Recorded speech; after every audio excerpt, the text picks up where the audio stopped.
देखिए, corona virus की इस जंग में फेस मास्क एक बड़े हथियार के रूप में काम आया है। आप में से जो भी ये वीडियो देख रहे होंगे उनके मन में ये सवाल होगा कि इसमें नया क्या है। WHO की गाइडलाइंस भी हैं, भारत सरकार के नियम भी हैं।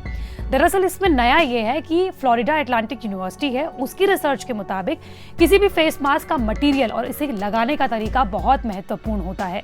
आपको किस तरह का फेस मास्क लगाना है, किस तरह का फेस मास्क आप घर पर बना सकते हैं, ये आज हम आपको बताने वाले हैं। वो भी तब जब 239 साइंटिस्ट ने WHO को पत्र लिखकर ये कहा है कि फेस मास्क न लगाना खतरनाक हो सकता है और साथ साथ में एयरबॉर्न यानी कि हवा के द्वारा भी कोरोना वायरस संक्रमित हो सकता है।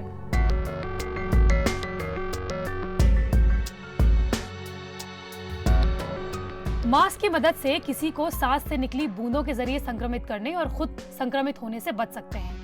खांसते, छींकते या बात करते वक्त मास्क वायरस युक्त बूंदों को ट्रैप कर लेता है, जिससे वायरस के दूसरे व्यक्ति तक पहुंचने की संभावनाएं बेहद कम हो जाती हैं। देखिए, बाजार में तो अलग अलग फैंसी मास्क बिक रहे हैं, लेकिन सबसे अच्छा मास्क है वो जो आप घर पर बना रहे हैं।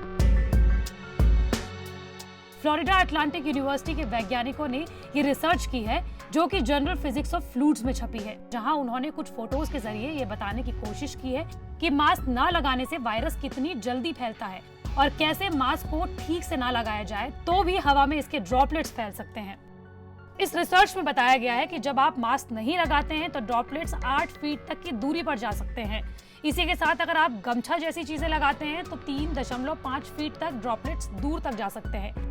इसी के अलावा रुमाल लगाने से ड्रॉपलेट्स 1.3 फीट तक की दूरी तक पहुंच सकते हैं और अगर आप कॉटन मास्क लगा रहे हैं तो ड्रॉपलेट्स जो हैं वो 2.5 इंच की दूरी तक फैल सकते हैं। साथ ही मास्क को ठीक पहनना भी जरूरी है। ऐसे मास्क की तलाश करें जिसमें कम से कम 2 लेयर हो या फिर जो आपकी नाक और ठुड्डी को कवर करे।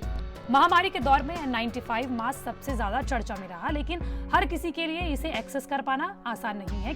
यह मास्क छोटे पार्टिकल्स यानी कि 0.3 माइक्रॉन्स को करीब 95% तक रोक लेता है। आमतौर पर इतने छोटे कणों को रोकना बेहद मुश्किल होता है। इंसान के औसत बाल का आकार होता है 70 से 100 माइक्रॉन्स। यह मास्क सिंगल यूज होते हैं और पॉलिएस्टर या दूसरे सिंथेटिक फाइबर से बने होते हैं। इसमें फाइबर की एक लेयर होती है जो फिल्टर का काम करती है। यह कणों को रोकते हैं, लेकिन इसके बाद भी आपको ये देखना होगा कि मास्क में आपकी स्किन और मास्क में कोई गैप तो नहीं है। इसमें एक नोज पिन होती है जो चेहरे के आकार के हिसाब से ढल सकता है। कई हेल्थ वर्कर्स सालाना फिटिंग कराते हैं जिसमें एयर लीकेज की जांच होती है और मास्क का साइज फिट हो जाए। अगर आपके चेहरे पर दाढ़ी है तो यह ठीक से फिट नहीं होगा। ये मास्क बच्चों के चेहरे पर भी फिट नहीं होते। कुछ N95 मास्क के सामने एक्सलेशन वाल्व होते हैं जिसमें सांस लेने में आसानी होती है। यह मास्क आमतौर पर कंस्ट्रक्शन में प्रयोग होते हैं, लेकिन वाल्व वाले मास्क हॉस्पिटल के ऑपरेशन रूम या फिर संक्रमण वाली जगहों पर उपयोग नहीं किए जाने चाहिए। ऐसे में यह आपके सांस लेने पर दूसरों की सुरक्षा नहीं कर पाते। वहीं करीब 400 रुपए रोज का खर्च करना थोड़ा मुश्किल भी होगा।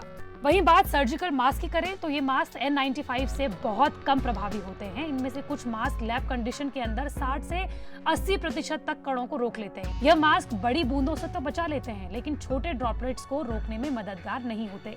ये तो वो मास्क हैं जो बाजार में मिलते हैं, लेकिन उन मास्क के बारे में बात करते हैं जो आप घर में बना सकते हैं। मेडिकल मास्क की कम सप्लाई के कारण कई लोग घरों में मास्क बना रहे हैं।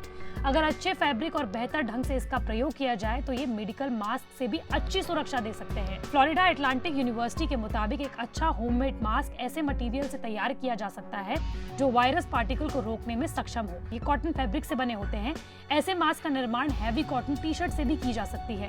ऐसा मटेरियल जिसमें धागों की मात्रा ज्यादा होती है, जिससे कई लेयर एक साथ बन जाती हैं, तो ड्रॉपलेट्स को बाहर न जाने देता है और न ही ड्रॉपलेट्स को अंदर आने देता है। यह मास्क बेहतर सुरक्षा प्रदान करते हैं। इंटरनेट पर कॉटन मास्क बनाने के आपको कई तरह के ट्यूटोरियल्स भी मिल जाएंगे, इसलिए ऐसा फैब्रिक यूज करें जो आपकी स्किन के लिए भी सुरक्षित हो और वो ड्रॉपलेट्स को भी रोक ले। इसके साथ ही पूरे चेहरे को ढके, जो सबसे ज्यादा महत्वपूर्ण है। इसलिए सही मास्क चुनें और सुरक्षित रहें।